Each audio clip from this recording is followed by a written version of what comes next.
Film की शुरुआत में हमें एक कार दिखाई जाती है जिसके शीशे पर ढेर सारा पानी आ रहा था क्योंकि बाहर बहुत तेज बारिश हो रही है। वहीं पर हमें एक लड़की भी दिखाई जाती है जो बारिश में भीग रही थी। अब यहाँ से सीन कट होता है और हमें पैट्रिक नाम का एक आदमी दिखाया जाता है जो इस टाइम अपने घर में ही है। यहाँ भी तेज बारिश हो रही है लेकिन वो अपने घर में ही बैठा है, रेडियो सुन रहा होता है। हम देख पाते हैं कि पैट्रिक एक कैंपर वैन में रहता है, यानी एक ऐसी वैन जिसमें वो अपना गुजारा करता है, एक घर की तरह यहाँ पर रहता है। तभी अचानक कोई उसके दरवाजे पर दस्तक देता है जिसे सुनकर पैट्रिक चिल्लाता है कि बाहर जो कोई भी है यहाँ से चला जाए क्योंकि मेरा कोई इरादा नहीं है दरवाजा खोलने का। वो इंसान वापस चला गया और पैट्रिक भी वापस आकर कुर्सी पर बैठ गया। लेकिन थोड़ी देर बाद फिर से कोई दरवाजा नॉक करता है। इस बार एक लड़की की आवाज आई जो कहती है कि मुझे मदद चाहिए, तो वो जल्दी से दरवाजा खोल। ये सुनकर पैट्रिक दरवाजे पर गया, थोड़ा सा दरवाजा खोलकर उससे पूछता है कि आखिर उसे क्या चाहिए। लड़की कहती है कि बाहर बहुत तेज बारिश आ रही है और उसे आगे एक टाउन में जाना है, तो क्या वो उसे लिफ्ट दे सकता है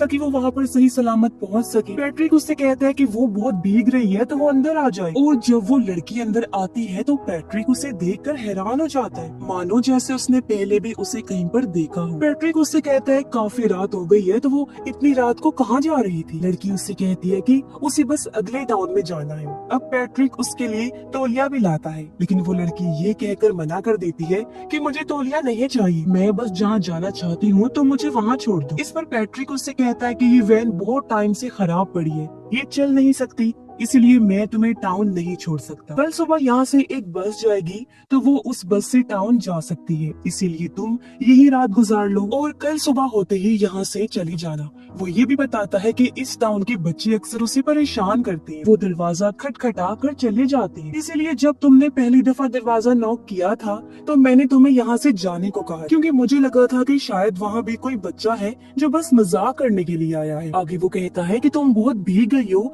तो तुम ऐसा करो, अपनी शर्ट उतार कर मुझे दे दो ताकि मैं उसे हीटर के पास रख दूं और वो सूख जाए। ये कहकर वो उसके सामने खड़ा हो जाता है और उसे ऐसा करने के लिए कहता है जैसे कि वो जबरदस्ती उससे करवाना चाहता हूँ, जिससे वो लड़की काफी डर जाती है लेकिन फिर भी वो अपनी शर्ट उसे दे देती है और पैट्रिक उस शर्ट को दरवाजे पर लटका देता है हीटर के पास ताकि वो सूख जाए। इसके बाद पैट्रिक लड़की से कहता है कि वो यहाँ की तो नहीं लगती, तो वो कहाँ से आई है और उसका क्या मकसद है, कहाँ जा रही है। इस पर वो लड़की बताती है कि वो बीच पर सो रही थी, यानी समंदर किनारे, लेकिन बारिश की वजह से मेरी नींद खुल गई इसलिए मैं यहाँ पर आ गई तुमसे मदद मांगने की। पैट्रिक ये सुनकर हैरान हो जाते हैं क्योंकि वो बीच बहुत ही ज्यादा दूर था और अगर वो बीच से यहाँ तक भाग कर आती तो उसे काफी ज्यादा मीलों का सफर तय करना पड़ता, ये नामुमकिन था। इसलिए वो समझ जाता है कि ये लड़की कहीं ना कहीं झूठ बोल रही है। लेकिन जब वो लड़की के पैरों पर देखता है तो वहाँ बीच की मिट्टी लगी हुई, जिससे वो कंफ्यूज हो जाता है कि क्या ये लड़की सच बोल रही है या झूठ। इसके बाद पैट्रिक उस लड़की को पीने के लिए ड्रिंक देता है लेकिन लड़की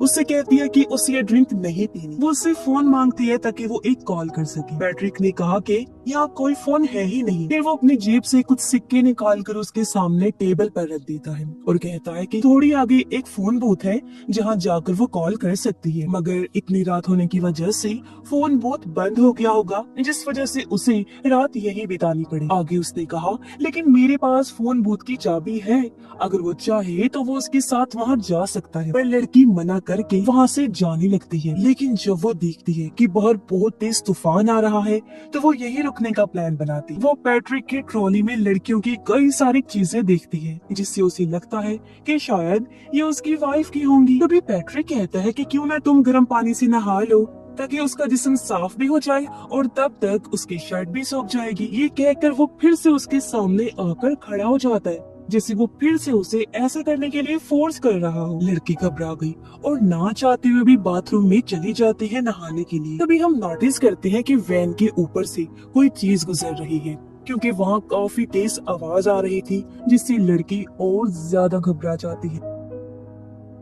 पैट्रिक ये सोच रहा होता है कि इतनी रात को वो लड़की यहाँ पर कैसे आ गई। उसने तो बताया है कि वो बीच से आई है लेकिन बीच तो बहुत ही दूर है। उसने लड़की को कहीं पर देखा भी है लेकिन उसे याद नहीं आ रहा कि कहाँ पर देखा है। लड़की भी सोचती है कि वो बार बार मेरे सामने आकर खड़ा हो जाता है, जिस वजह से वो थोड़ी डर भी रही थी और उसे लग रहा था कि उस आदमी के साथ जरूर कोई ना कोई गड़बड़ जरूर है। अब इन दोनों को ही एक दूसरे पर शक हो रहा था, इनको लग रहा था कि कुछ तो उल्टा हो रहा। जब लड़की बाथरूम में नहा रही थी तो उसके सर से ढेर सारा खून निकलने लगता है। लेकिन तभी वो होश में आ गई और उसे लगता है कि शायद ये उसका हेलुसिनेशन होगा, यानी उसने ऐसा ख्याल देखा जो सिर्फ उसके दिमाग में चल रहा था, हकीकत से उसका कोई ताल्लुक नहीं है। जब वो नहा के बाहर आई तो देखती है कि पैट्रिक उसके लिए सूप बना रहा है। तभी पैट्रिक उसे एक स्वेटर भी देता है पहनने के लिए। लड़की ने पूछा कि ये किसका स्वेटर है, तो वो जवाब देता है ये मेरी दोस्त का है, जिसे लड़की फौरन पहन लेती है। अब पैट्रिक उस लड़की से पूछता है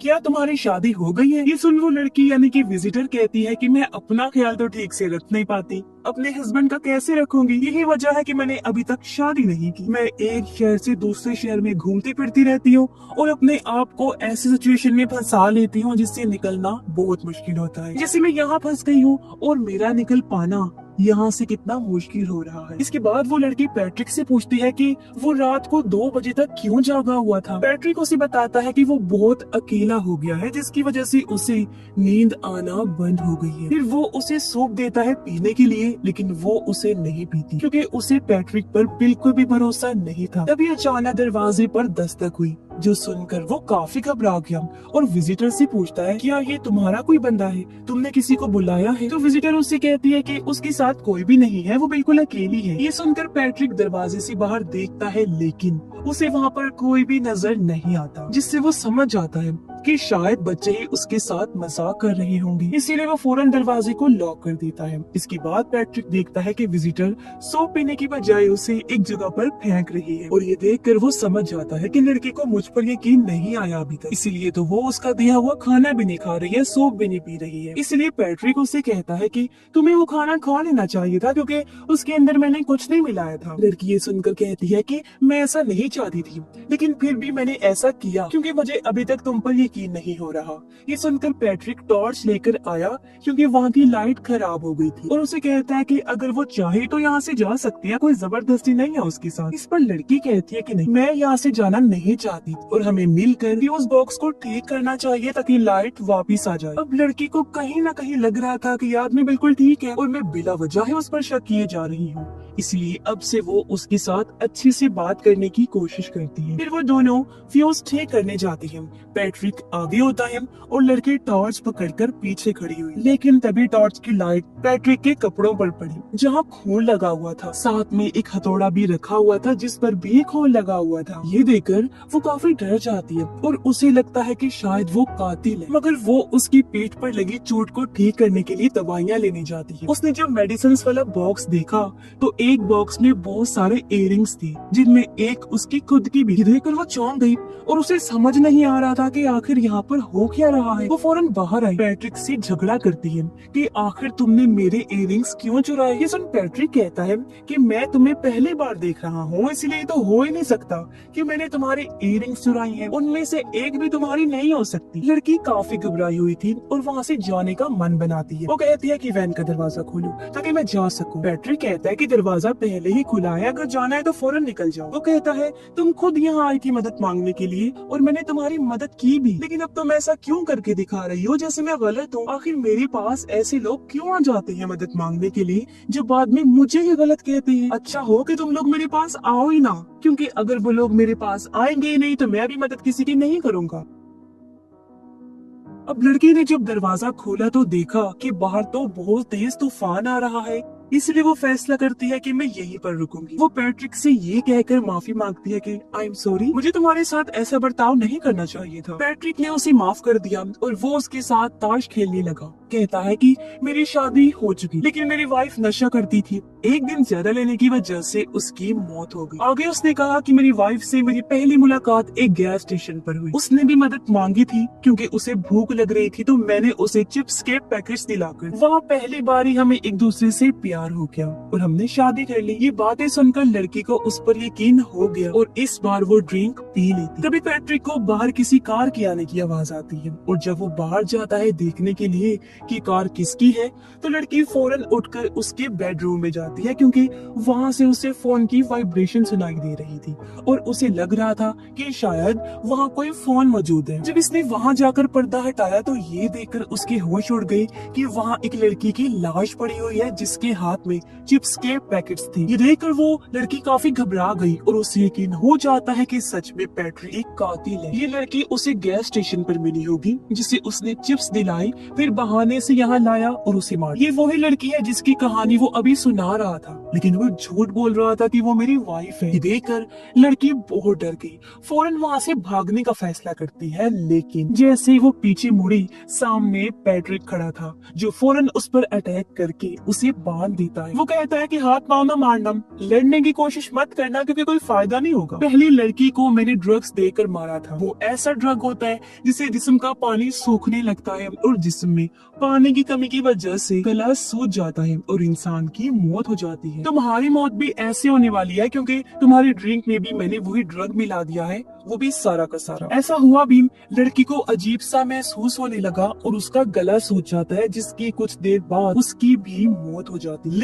लेकिन अब यहाँ पर आता है एक ट्विस्ट जो आपको हैरान कर देगा। जी हाँ, ये बात सच है कि पैट्रिक एक सीरियल किलर है। वो लड़की उसकी वाइफ नहीं थी, बल्कि चिप्स दिलाकर वो उसे अपनी बातों में बहला फुसलाकर यहाँ लाया ताकि उसे दर्दनाक मौत दे सके, क्योंकि ये उसका काम था और ऐसा करने से उसे मजा आता था। वो उसकी विक्टिम यानी शिकारी थी जिसे वो अपनी वाइफ कह रहा था। और ये जो लड़की पैट्रिक से मदद मांगने आई थी यानी विजिटर, ये वही लड़की है जिसे हमने शुरुआत में देखा था जो बारिश में भीग रही। उस टाइम गाड़ी में पैट्रिक बैठा हुआ था जिसे ये लड़की पसंद आ गई थी और वो इसे अपना शिकार बनाने का सोच रहा था। यही वजह है कि उसे लग रहा था जैसे मैंने पहले भी इस लड़की को कहीं देखा है। उस टाइम पैट्रिक की इतनी उम्र नहीं थी और अब तो वो बूढ़ा हो चुका है। उसने बहुत सारी लड़कियों को अपना शिकार बनाया और बेरहमी से उनकी जान ले ली, क्योंकि उसे लड़कियों को ऐसी दर्दनाक मौत देने की आदत हो गई थी।